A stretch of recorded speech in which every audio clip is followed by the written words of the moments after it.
Esta es una producción de Grupo Fórmula. Encuentra más contenido como este en radioformula.mx. Un comentario muy filosófico. Cambiar o no cambiar.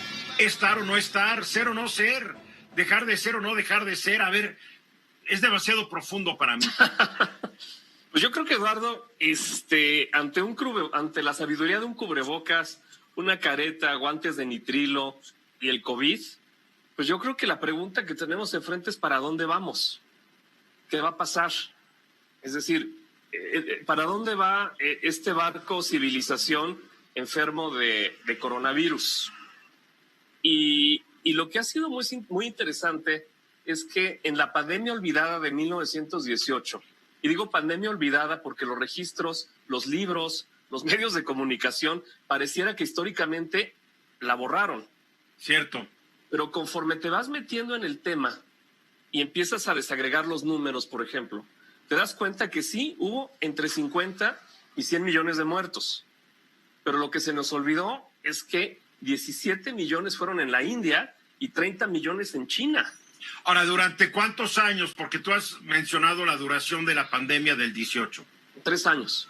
3 años. 3 años. O sea que apenas vamos para el primer año en enero. Ayer hablaba con un científico especialista en teoría del caos y me decía que estamos en la primera parte del primer tiempo de la pandemia. Y llevamos 590,000 muertos más o menos alrededor del mundo. Así es. Entonces, cuando tú ves los datos de la gripe española en Estados Unidos, en Europa, en España, en Francia, estás hablando del orden de los 250,000, 200,000, 150,000. Y eso propició que la apertura de la economía en esos países, en esa época, se diera como se está dando ahorita en México y en otros lugares del mundo. Cuando quitas China y cuando quitas la India y restas estos 45 millones de muertos, la pregunta, y esta pregunta se le hizo Mahatma Gandhi, ¿por qué las políticas públicas y sanitarias fallaron en países con un alto índice de pobreza de esa época? Y es por falta de comunicación, por falta de conciencia y por estar cerca. Entonces, lo que sí se demostró es que las ciudades y los países que tuvieron precauciones como las que estamos teniendo algunas personas en México, sí ayudaron a reactivar la economía cuando pasó la segunda ola de la pandemia. Es decir, aquellas ciudades que abrieron con responsabilidad, pero que se aguantaron sin salir, con cubrebocas, por incómodo que sea, con guantes, etcétera, tuvieron un mejor desempeño económico entre 1924 y 1928, que es cuando curiosamente sale la vacuna o el primer medicamento para combatir la gripe española, que era un N1H1.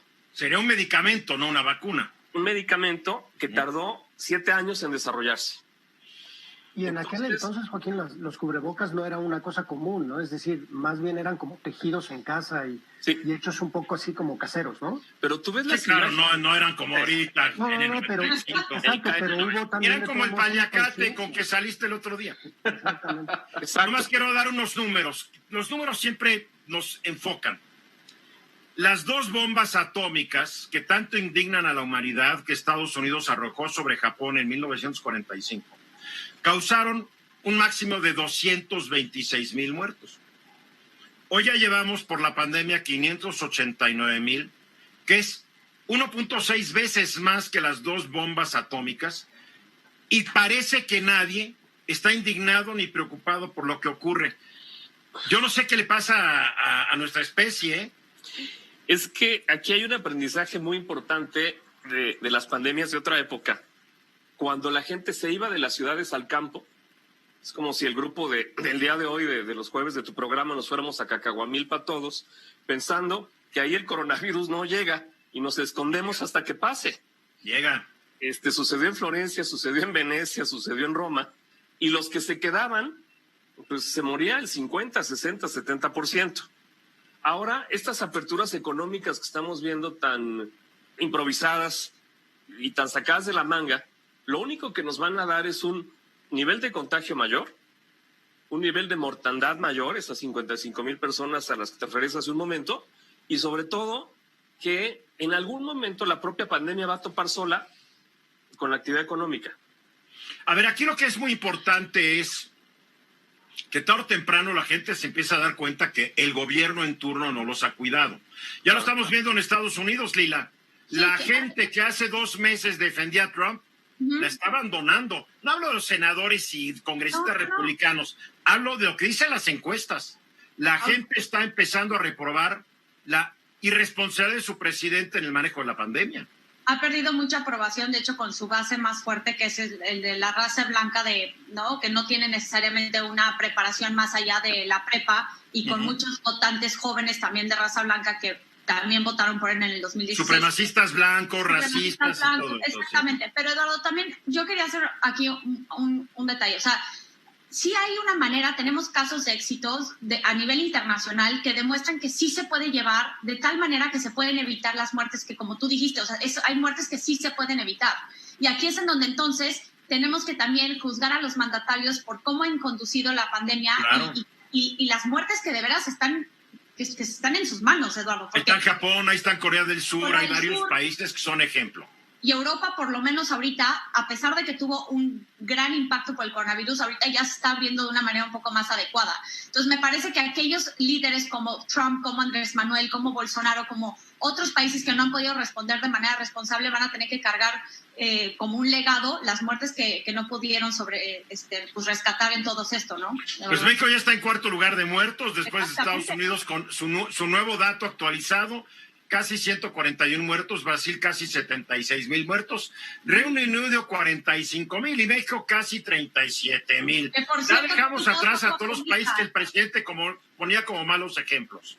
Exacto. Y algo muy interesante, Eduardo, es que la sociedad se adapta a la pandemia. Es decir, no la pandemia a la sociedad. A ver, explícanos eso. Es decir, ahorita traemos cubrebocas, guantes, estamos en la casa. No generalices, por favor. O algunos. Oye, tú mismo has dicho que sales a la calle a tomar fotos y ves masas humanas sin cubrebocas. Es correcto, pero la actividad económica y lo que estamos viendo es acorde a cómo está evolucionando la pandemia. Y eso es lo que nos está diciendo, y esto es un aprendizaje también de la pandemia de 1918, en donde naturalmente van a surgir políticas por el crecimiento de la pandemia y porque el propio gobierno, al no tener buenas políticas sanitarias, no le va a quedar otra que enfrentar la realidad que tiene enfrente. Eso no es necesario, no necesariamente. En México el presidente ha dicho que es obstinado, y si bien la obstinación es una gran cualidad para ciertos objetivos, es un gran defecto para otros menesteres. A ver, Guillermo. De lo que dice Joaquín, de que el tema era de comunicación, y bueno, si lo retomamos, aquí sí ha habido comunicación, pero no ha habido la comunicación adecuada, porque el ejemplo es parte de la comunicación y no ha sido el bueno. Y detrás de esa comunicación, a lo mejor no está el plan que nos permita salir adelante en el tiempo correcto. A mí lo que me preocupa es toda la falsa información que circula en redes sociales. Claro. Los falsos medicamentos, los falsos remedios, las falsas promesas, las empresas farmacéuticas anunciando que están a un paso de tener su vacuna para disparar para arriba sus acciones en los mercados de valores. Cuidado, Juan Azcárraga. Oye, también hay que agregar que la sociedad mexicana en la mayoría está mal preparada, mal educada, por problemas de origen en la educación del país, en la educación pública. Entonces la gente con mala preparación y luego con todo esto que estás diciendo, las falsas promesas de vacunas, los falsos remedios y todo esto, se convierte como un doble arma. Pero ¿no? Esta mala preparación, perdóname, yo lo veo hasta en personas que tienen títulos universitarios y posgrados. Así es. Esto trasciende la escolaridad de las personas. México es un país muy indisciplinado, punto. ¿Sí? Si fuéramos coreanos, chinos, japonés, estaríamos, sí señor, lo usas y ahí vas. Sí. Cállense al diablo, a mí nadie me obliga, yo soy muy macho. ¿O no, Juan? Así es. Lila, nos queda menos de un minuto. Tu comentario final para que aterrice Joaquín. Pero Eduardo, es que también los mismos líderes que no se ponen cubrebocas, que están promocionando medicamentos que según, por ejemplo, Bolsonaro se está tomando la hidrocloroquina. Una buena noticia, a Bolsonaro le acaba de detectar que sigue con su famoso COVID. Sí, exacto. Entonces, si ellos mismos no están poniendo sobre la mesa los datos y la verdad sobre la pandemia, pues los ciudadanos también se van a estar vistos muy confundidos de qué hacer y qué no hacer. Van a creer en sus líderes, van a creer en sus líderes. Exactamente. Joaquín, concluye, por favor. Para cerrar, estamos en la primera parte del primer tiempo. Falta todavía mucho tiempo por delante, tal vez un par de años, para que el COVID sea asimilado socialmente. Y biológicamente. Y biológicamente, entonces... Mensajes, regresamos.